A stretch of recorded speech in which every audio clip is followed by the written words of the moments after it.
اللہ فرماتا ہے جس نے میرے ولی سے دشمنی کی میرا اس کے خلاف اعلان جنگ ہے۔ یہ بخاری مسلم کی مستند ترین حدیث ہے، صرف جنگ نہیں اعلان جنگ ہے۔ اس حدیث کی ایک حرف بھی کمزور نہیں، سند بھی کمزور نہیں، متن اتنی تگڑی حدیث۔ حضرت معاذ ابن جبل رضی اللہ تعالیٰ عنہ نبی پاک صلی اللہ علیہ وسلم کے روزے پر بیٹھ کے رو رہے تھے، یہ ابو داؤد شریف کی حدیث ہے۔ حضرت عمر آگے کا روتے کیوں ہو؟ فرمانے لگے مجھے دو حدیثوں نے پریشان کر دیا ہے۔ ایک تو نبی پاک نے فرمایا چھوٹی سی ریاکاری بھی شرک ہے، اگرچہ شرک اصغر ہے پر انسان سے غلطی ہو ہی جاتی ہے، اور دوسرا حضور نے کہا ہے کہ جس نے ولی سے دشمنی کی میرا اعلان جنگ ہے۔ تو عمر مجھے کیسے پتا چلے گا کہ کون ولی ہے؟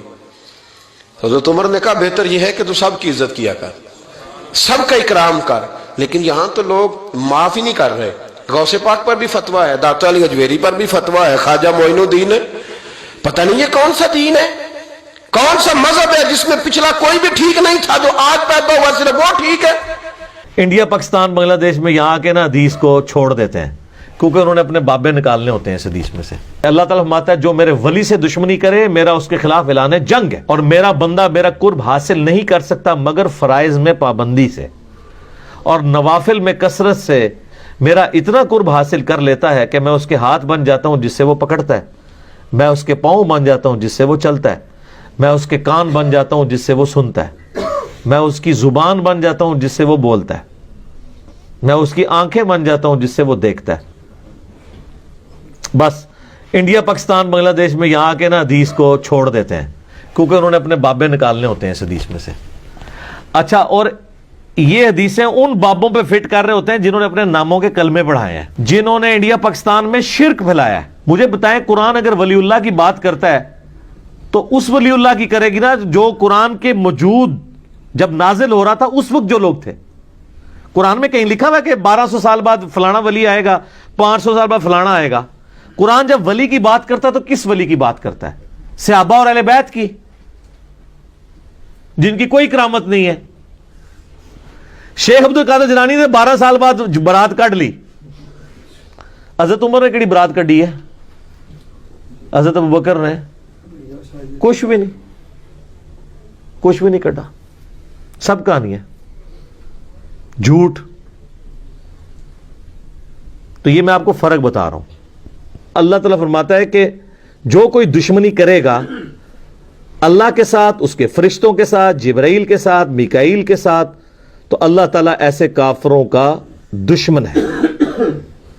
اور آج بھی جو صحیح اولیاء اللہ سے دشمنی کرے گا اللہ کی ان کے ساتھ دشمنی ہے، یہ ذہن میں رکھیے گا۔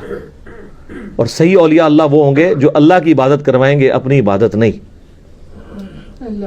آپ مجھے بتائیں، ویسے کو عام بندہ کوئی چھوٹی سی بات کر دے تو لوگ کیا کہتے ہیں؟ جی کتنا متکبر ہے، جی میں کرتا ہے، کہتے ہیں نا۔ تو یہ جو بابا کہتا ہے آپ کو کہ جو میرا مرید ہو گیا میں جنت میں نہیں جاؤں گا اس وقت تک جب تک کہ آپ کو ساتھ نہ لے جاؤں، اس کی میں نہیں آپ کو نظر آتی؟ ادھر کہتے ہیں سبحان اللہ، اتنی بڑی میں کے اوپر سبحان اللہ۔ اللہ کہنا چاہیے لعنت اللہ علی الکاذبین، ایسے جھوٹے پہ اللہ کی لعنت ہو جو یہ دعویٰ کر رہا ہے۔ تمام ولیوں کی گردن پہ میرا پاؤں ہے، اتنا متکبر شخص۔ کیا ابو بکر نے کبھی کہا ہے کہ ساری امت کی گردن پہ میرا پاؤں ہے؟ آپ کا بابا کہتا ہے، آپ کہتے ہیں سبحان اللہ۔ تو لعنت ہے پھر ایسے عقیدے کے اوپر جو ایسے متکبرین کو اولیاء اللہ سمجھتے ہیں۔ میں ان بزرگوں کو کچھ نہیں کہہ رہا، ہو سکتا ہے انہوں نے نہ کہا ہو، لیکن آپ کہانیاں کروا رہے ہیں کہ انہوں نے کہا ہوا ہے۔ تو آپ ذرا تھنک آؤٹ آف باکس کریں جو اتنا متکبر ہو۔ اب میں آپ کو بتاتا ہوں اللہ کے نیک بندے کی نشانی کیا ہے۔ بخاری مسلم دونوں میں ہے، اے میری بیٹی فاطمہ اس بات پہ نہ کرنا کہ اللہ کے نبی کی بیٹی ہو، اگر اللہ نے پکڑ لیا تو میں تمہارے کچھ کام نہیں آؤں گا۔ تو سیدہ فاطمہ تو جنتی عورتوں کی سردار ہیں۔ آپ کے بابے جو ہیں وہ تو اس قابل بھی نہیں ہیں کہ وہ ان کی جوتیوں کی خاک بھی لے سکیں، سیدہ فاطمہ کی، اور ان کے اندر آکڑ اتنی ہے کہ میں اپنے مرید جنت میں لے کے جاؤں گا۔